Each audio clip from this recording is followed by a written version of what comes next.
more things change, the more they stay the same. It's that time again to relocate, and this time, I'm heading back to Seoul for a few months where I'll continue my solo journey, building and growing my apps. And over the past few weeks, I've spent all of my time trying to speedrun my startup. So, let me show you what's changed in my app since my last video, as well as what's next when it comes to actually marketing my app.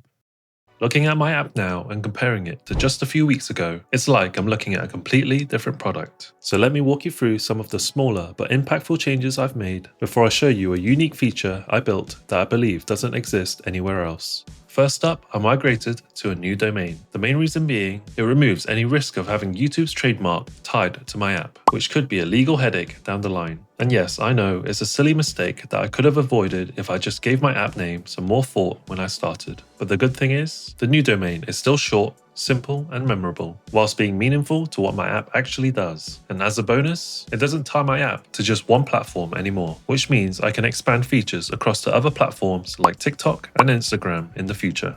I also made some major improvements to my landing page. Since this is literally the first thing a customer sees when they hit your site, you need to nail the messaging and immediately express the value of your app. So what did I change and why? Previously, I did what most people probably do for the landing pages. I just described what my app does and listed out all of its main features. And don't get me wrong, this approach isn't bad, but it just doesn't give customers an immediate reason to try or buy your app. So instead, I shifted to explaining the benefits of my app and the value customers could expect to receive. Here's an example. My headline now says, "Stop wasting hours watching YouTube." Compare that to my original headline. You can immediately see the difference in messaging and value proposition. One of them just tells you what it does, and the other tells you why you need it. And I also added an interactive demo in the hero section, so users can immediately get a feel for the app and what they're paying for. This removes that barrier of uncertainty and hopefully helps users make a decision faster and boost conversions. And speaking of landing pages, I recently shared over 10 high-quality templates for the members inside my new community, Startup Club. It's a place for solo makers who want to learn how to build and grow profitable apps and receive direct, personalized feedback when they need it. Whether you need help validating your app idea, choosing the right tech stack, or figuring out the best marketing strategy, the community and I will help you get unstuck and allow you to move faster. You also get exclusive access to resources that saves you days of work, like landing page templates, app boilerplates, and more. You can catch me inside the server every day answering your questions and offering advice.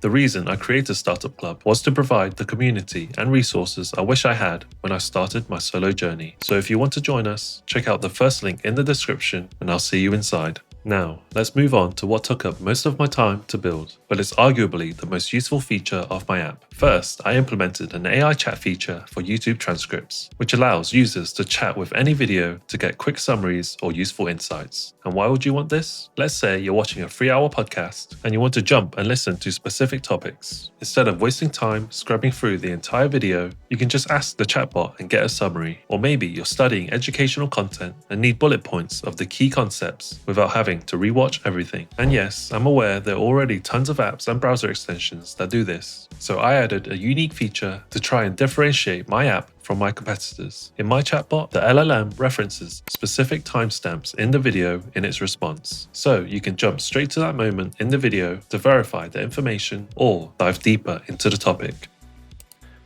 Most people don't question someone who's in a bad mood. Like, I'm just in a bad mood. So it's like, well, if you can be in a bad mood for no reason, it's like you might as well be in a good mood for no reason, because that one at least serves you.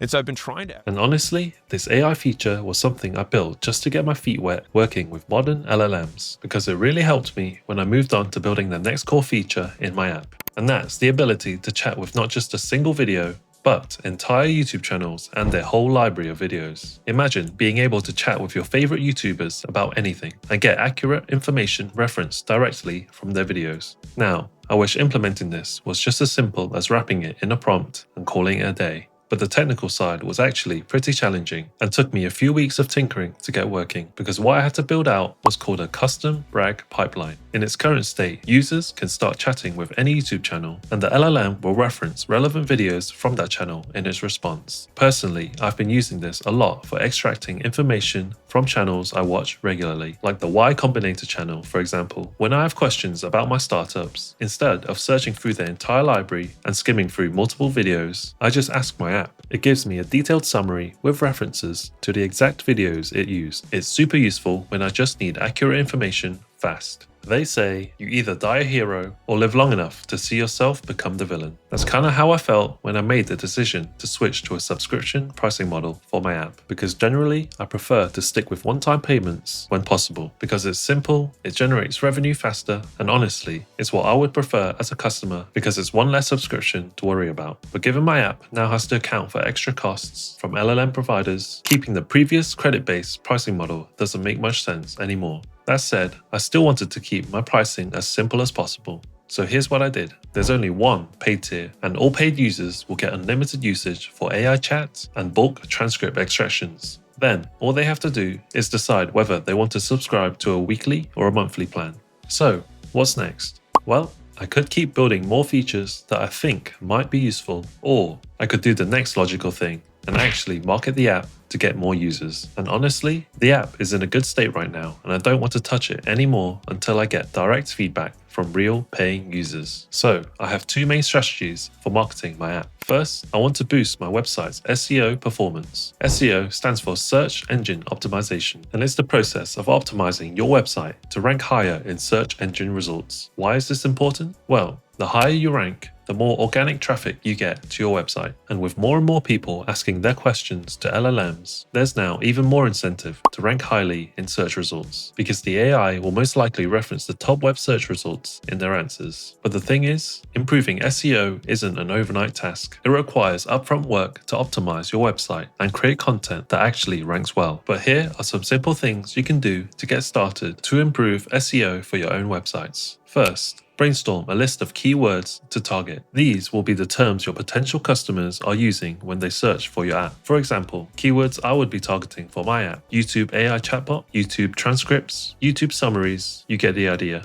Then, you need to create useful content based on those keywords. This can be done through blog posts or articles that answer specific questions your customers are asking. And on the technical side, you just need to make sure your site loads quickly and is mobile friendly. This is to let search engines know your site is optimized and not low quality. My second marketing strategy is to create content on social media. This is a no-brainer because it doesn't cost me anything. I already have experience creating content and it has the best chance for outsized returns if something goes viral. If you want to keep up with my progress as I continue to build and grow this app from these early stages, feel free to subscribe, and I'll see you in the next one. Bye bye.